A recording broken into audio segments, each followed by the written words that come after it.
طبیبی که لحظه های آخر به داد من رسیدی.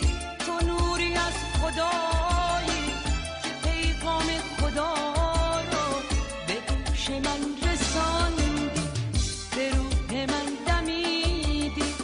زیباترین بهاری، پایان انتظاری برای من تنها. تو یک حریم امنی، تو بهترین دوایی برای خستگی ها.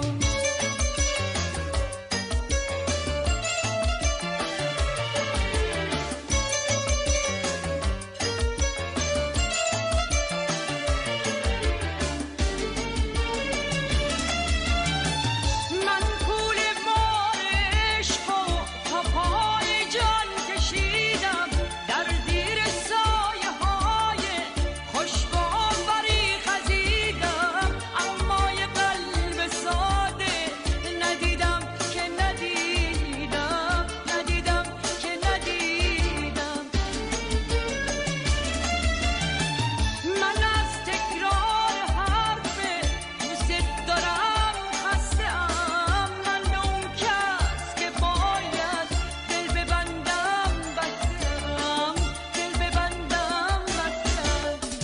تو آخرین طبیبی که لحظه های آخر به داد من رسیدی. تو نوری از خدایی که پیغام خدا رو به گوش من رساندی، به روح من دمیدی.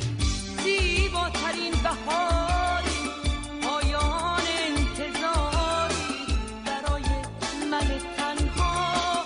تو یک حریم امنی، تو بهترین دوایی برای خستگی هم، برای خستگی هم.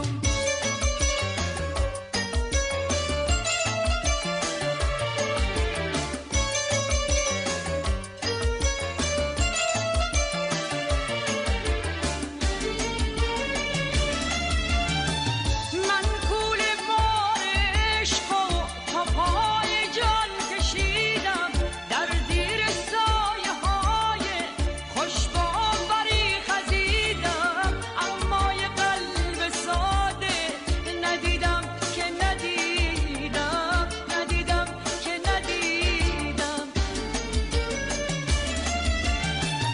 من از تکرار حرف دوست دارم خسته‌ام. من به اون کس که باید دل ببندم بستم، دل ببندم بستم. تو آخرین طبیبی که لحظه های آخر به داد من رسیدی. تو نوری از خدایی که پیغام خدا رو به گوش من رساندی.